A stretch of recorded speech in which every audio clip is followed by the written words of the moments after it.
Blades of Steel is the hockey game that everyone remembers for the fights. That's all I would do. I would just get into the fights. It was my favorite part of the game. The fights are cool though because you could block up or down, and you can punch him in the face or punch him in the gut. I would get into the fights. I would just spend the entire time not trying to score goals, because winning, what? I just rammed into other players the entire time trying to get into fights. The game featured voice samples that sound as good as you'd expect. Blades of Steel. Blades of Steel. Blades of Steel. It was a cool game, but it's another example of a originally vertical arcade game being transformed into a horizontal game on the NES. It's not deep in terms of strategy.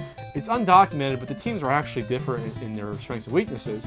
Other than that, though, it's just a fun, you know, arcade sort of experience on your NES. NES would try to emulate on the televised broadcast, and you saw a lot of that with, you know, games like Bases Loaded, and I mean, trying to make it look like how you watched it as a sport on TV. There are nice little touches in Blades of Steel, like an advertisement for Contra, and you can actually play a little bit of Gradius. It's pretty cool. Really fun game. I love it. Good music on top of it. Great experience. Hockey fun for everyone.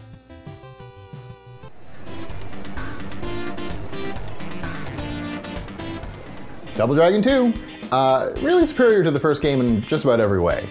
The game starts with Marion, the girl that you rescued in the first game, getting shot to death. Guys, you think you would have figured it out after the first game?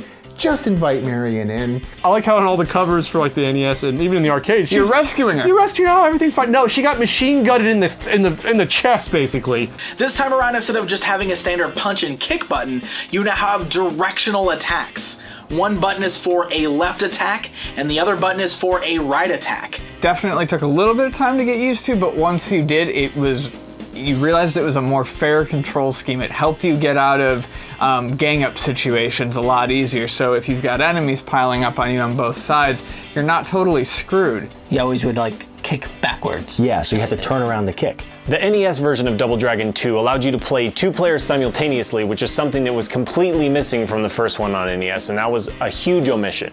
Also, the platforming, while still there, is a lot less frustrating. A lot of the platforming in Double Dragon 2 actually takes place on a 2D plane. The NES game was Acclaim, which may actually be, well, they published it, yeah. Which might be the best Acclaim game. I like how Billy and Jimmy have much nicer coiffs this time out.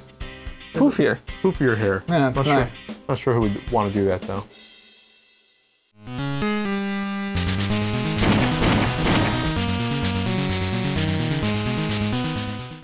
Golgo 13 Top Secret episode is based upon the longest running manga in Japanese history, which was written by Takeo Saito. The game seems like it got past Nintendo censors because it's sort of weird. Despite Nintendo's restrictions, the game still had blood, a swastika made it into the game, and there's even a scene where your character smokes a cigarette and gains health. It's kind of like a thriller, there's twists and turns, there's backstabbing. It's a very adult-themed game. You literally have sex in the game. Like it's insinuated where you lay down with a woman in bed. And I'm like, this is a Nintendo game.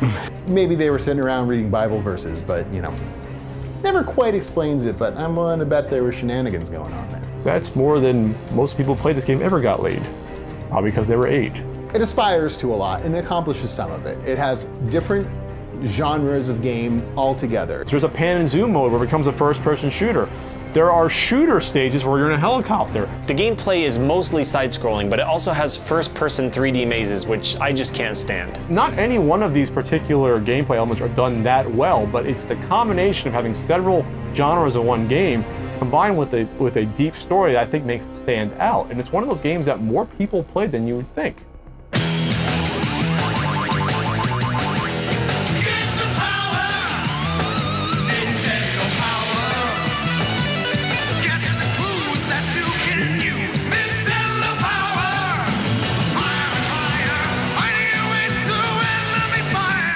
Nintendo Power was the actual bi-monthly successor to the Nintendo Fun Club newsletter. Yeah. But then in summer 1988, you had the magazine, Nintendo Power. And oh boy, was this the greatest magazine in the history of magazines. Some people will say, oh yeah, well, you know, it was just propaganda. It was just a way to sell more games.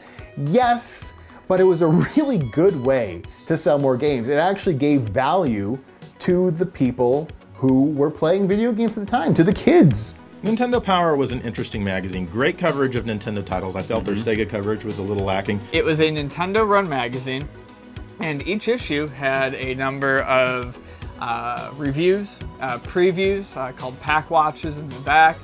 Tips and tricks, mail from fans. Very popular games at the time got fairly detailed walkthroughs in the center spreads of an issue of Nintendo Power. So this was how a lot of us who were stuck on a game for a month finally got through it. That was one of my favorite things, flipping through and seeing an entire level from Mega Man or Super Mario just mapped out on pages. We would have these huge maps that you couldn't see when you were playing the game by yourself. You just see this little view of one screen.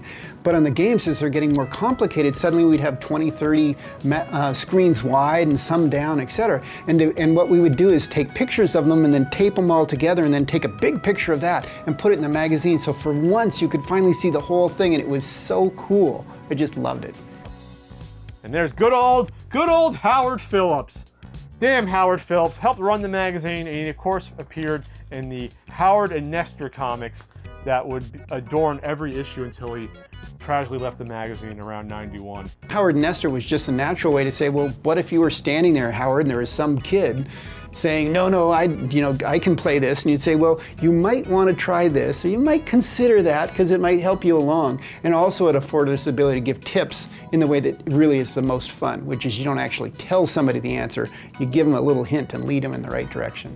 Not only will we know what's coming up and what's good, we'll be better at these games. It increased the joy we got out of these video games to read about them in Nintendo Power, to know more about them, and to experience them to their full potential. And now the other video games for 1988. Hey guys, I'm Pixel Dan, and these are the other video games of 1988. Vigilante. In this beat-em-up, you control a lone professional martial artist who has become a vigilante to fight an evil gang called the Skinheads and their leader, Giant Devil. Cyberball, an Atari Games arcade game of 7-man American football, but it's played by robots, and instead of a downs system, the ball explodes. Real football should be played like that. Xanadu, an action RPG considered to be a side story to the game Xanadu, the second installment of the Dragon Slayer series. So there you go, my friends. There are the other video games of 1988. Hey, just because they're not as popular as some of the others, doesn't mean they're not fun.